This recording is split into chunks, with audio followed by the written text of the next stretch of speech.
প্রিয় দর্শক, আসসালামু আলাইকুম। সবাইকে স্বাগত আমার আজকের এপিসোডে। আমি আজকে আপনাদেরকে খুব মজার একটা পিঠা তৈরি করে দেখাবো। শুধুমাত্র 1 কাপ চাল দিয়ে কিভাবে বাসায় আপনারা এই সুন্দর এবং হেলদি রেসিপিটি তৈরি করবেন, সেটাই আজকে আপনাদের সাথে শেয়ার করব। এই পিঠাগুলো তৈরি করতে আপনাদের কোনো তেল মশলার প্রয়োজন নেই। শুধুমাত্র 1 কাপ চাল দিয়ে এগুলো আপনারা তৈরি করতে পারেন। আশা করি রেসিপিটি আপনাদের কাছে ভালো লাগবে। এখানে আমি 1 কাপ চাল 3-4 ঘন্টা পানিতে ভিজিয়ে রেখেছিলাম। এগুলোকে ধুয়ে ভালো করে পরিষ্কার করে নিয়েছি। এখন কিছু ভেজা চালে আমি এভাবে ফুড কালার দিয়ে নিয়েছি। এগুলোকে 1 মিনিট মাইক্রোওয়েভে দিয়ে আমি এগুলোকে শুকিয়ে নিয়েছি। আপনারা চাইলে এগুলোকে রোদে দিয়েও শুকিয়ে নিতে পারেন। এখন চালগুলোকে আমি ভালো করে ব্লেন্ড করে নিব। চালগুলোর সাথে এখানে আমি দিচ্ছি 1/4 কাপ সুজি, আর দিব 1 টেবিল চামচ চিনি।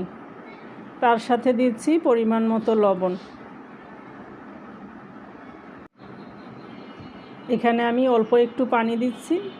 আপনারা একসাথে বেশি পানি দিবেন না, অল্প পানি দিয়ে প্রথমে দেখে নেবেন যে পানির ঘনত্বটা কতটুকু হয়েছে। এই যে দেখতে পাচ্ছেন, এরকম আঠালো করে ডোটা তৈরি করে নিতে হবে।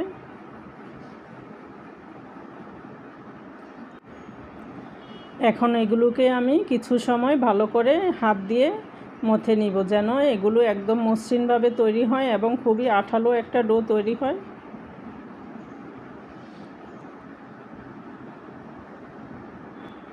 এগুলোকে হাত দিয়ে এভাবে ডলার কারণে এটা আরেকটু পাতলা হয়ে যাবে।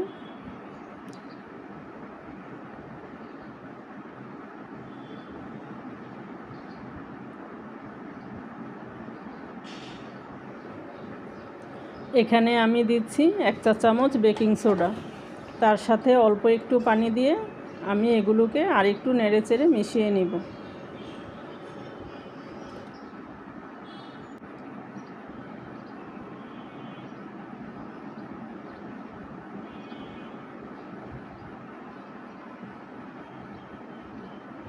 ডোটা আমার তৈরি করা হয়ে গিয়েছে। এখন আমি এখানে 7টা বা ছোট ছোট বাটি নিয়েছি।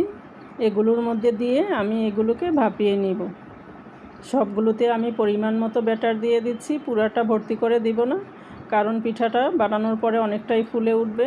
এজন্য কিছু অংশ খালি রেখে আমি এগুলোকে দিয়ে নিব। এখানে যে চালগুলোর মধ্যে আমি ফুড কালার মেখে রেখেছিলাম, ওগুলো এর মধ্যে উপরে অল্প অল্প দিয়ে আমি 3-4টা কালার এখানে করে নিয়েছি। আপনারা আপনাদের পছন্দ মতো যে কোনো কালার এখানে দিয়ে দিতে পারেন।